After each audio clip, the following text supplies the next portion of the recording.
2021 is very quickly coming to an end, but the real question is, has this red-hot car market come to an end, and does it look like it will be ending along with 2021? Well, that's a great question, and in this video, we're going to be discussing just that. We're going to be breaking down the current state of the car market, whether or not this car market will be slowing down in the next couple of weeks and in the next couple of months, and whether or not 2022 will be the year that you can actually find a car at a decent price.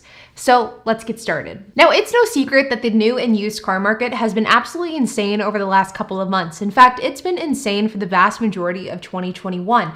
And whenever we break down why the car market is the way that it is, there are a few key reasons. Number one is COVID-19. You see, whenever COVID and the pandemic really hit in 2020, vehicle production virtually stopped overnight. But it wasn't just the halting of vehicle production, it was also the fact that dealerships started offering crazy aggressive incentives. Basically, dealerships and car manufacturers wanted to make sure that people kept buying cars despite the fact that the economic and financial outlook of the United States looked a little bleak. And while these incentives worked incredibly well and they served their purpose effectively, it is ultimately one of the reasons why we're seeing a vehicle shortage today in 2021. A second issue, though, is the chip shortage. There's a massive chip shortage across the entire world. Basically, we cannot manufacture chips quick enough to put them into the items and products that we use on a daily basis that need these chips in order to function.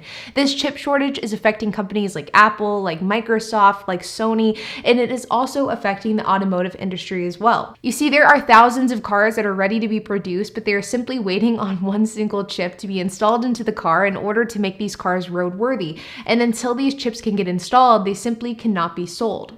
But one of the biggest problems is that the outlook of this chip shortage doesn't look great. At one point in time, experts believed that this chip shortage would be resolved by this time in 2021. But then experts started pushing that outlook back further and further and further. Some experts at one point believed it would be Q1 of 2022, then Q3. Now it's starting to look like it may be 2023, if not 2024, until the chip shortage is resolved entirely. And of course, the labor shortage has absolutely had an impact as well. A lot of industries are really being impacted by the fact that there simply are not enough workers. And this is, of course, trickling down to the automotive industry as well. As a result of all of the things that I just mentioned, new cars are going up in price like crazy. For example, the new Chevrolet Corvette C8, which has a starting MSRP of between $60,000 and $70,000, you are consistently seeing these cars being sold for over $100,000 directly off the dealer floor. The C8 is just one example, but there are many, many more, including the Ford Bronco, including the Ford Lightning, including the new Toyota Tundra, which is expected to have these same issues as well, including the Tesla Model S Plaid. There are simply so many examples of dealers either marking up their cars to an exorbitant price or people buying these cars and then directly flipping them for a massive profit. But as you can imagine, the inflation of new car prices is having a pretty significant trickle-down effect to used car pricing as well. Because new cars are more expensive, they're harder to get, there's massive wait lines, people are instead opting to buy used. And because of this, used car demand has gone up, and thus the prices of these used cars has gone up as well. But the real question is, when will it stop? And not only when will it stop, but when will new and used car prices return to pre-pandemic levels? So let's take a look. If we turn to my computer here, you can see one of my favorite resources to turn to whenever it comes to looking at used car valuations. And if you look here, you can see that you can choose based off of date ranges. You can also look at the average 30, 90, and year-to-date prices, as well as just the average price of those specific cars. Now, if we look at 2021 pricing for the entire year, you can see here that this graph shows Ford, Chevy, Toyota, and Jeep. But if we scroll down, which we will in a few moments, you'll see a lot of other makes and models as well. You can see that as we start off in 2021, pricing is pretty normal. In fact, there's a slight decline to the pricing, which is what you typically want to see with used cars. Used cars, historically, at least for the most part, they depreciate, they don't appreciate. But then you can see almost the exact moment where the supply chain issues started to really take effect, at least to the general public. And you can see that the used car prices skyrocketed over the course of basically 2-month time.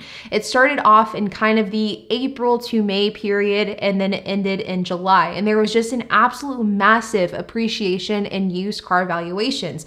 It went from being, the average index price of $22,928 to instead being at the price of $27,314, which was an increase of about 20%. And then we see the prices continue to increase a little bit, not quite as significantly, but still a 5 to 10% increase over the next 6 months. Then it looks like from the October to like November time period, prices started to flatline once again. But then you can see here that flatlining gets really destroyed by the end of November, and there is a really substantial increase in pricing at the end of November, and that the index price goes from being at $29,363 to instead being at $29,935, which accounts for roughly 3, 4, 5% within about a 1 month period of time. Now, I'm not exactly sure the exact details of why these used car prices went up so significantly in such a short period of time, but I would be willing to bet that inflation has a big role to play in that because of the fact that the month of November showed less than stellar inflation data. If we zoom in the data even further, you can see this increase from an even closer view, and you can see just how substantial this spike was and how quickly it came. It really was a multi-point increase within about a 1 to 5 day period of time. And even after the substantial increase, there still is a slight increase in the pricing since then from the beginning of December to present day, mid-December. Then if we scroll down, you can see a breakdown of some of these prices in even more specific data. You can see the data of pickup trucks, you can see the data of SUV, of wagons, minivans, vans, and etc. It's actually really interesting because the last time we made a video on this topic was in November, and at that point in time, pickup trucks actually had seen a depreciation. They saw a decrease in value by about 1.5%, and now see that has pivoted and they've now appreciated in value, I think is interesting. And it goes to show that maybe the used car market is not slowing down like I think many people were hoping. And then if we scroll down even further, you can see some more data regarding specific makes and models of vehicles. And you can see that virtually every single make and model has seen a appreciation in the last 30 days, and every single one has seen an appreciation over the last year. There are only a few examples of depreciating cars, and that is Rolls-Royce, which has depreciated in the last 30 days, Pontiac, and McLaren, as well as Bentley. All the other car manufacturers have appreciated, and to be honest, they've all appreciated by a pretty significant amount. But almost more interesting than the 30-day data is the year-to-date data, and it's really cool to see and almost really sad, especially as somebody who is looking to buy a lot of cars, but it's very interesting to see how much vehicles have appreciated over the last year. I mean, we look at vans, and vans have appreciated by 54%. We look at Cadillacs, they've appreciated by 30%. We look at Chevys, they've appreciated by 34%. We scroll down the list and Hyundai's appreciated by 39%, Kia 42%. The list goes on, and there's just truly incredible gains that we've seen and appreciation in the used car market, and it's really interesting and really crazy to witness. Now, what this data shows us right here is that though the used car market isn't appreciating at the same rate at which it was over the summer, the used car market is still very, very high. We have not seen a decrease in used car valuations yet in 2021. In fact, we continue to see increases, and that is a direct reflection of the new car market as well. The car market as a whole, both used and new, are still very much in a major supply chain and supply and demand issue right now, and pricing is reflecting those major problems. The unfortunate reality is that it really isn't a great time to buy a car right now.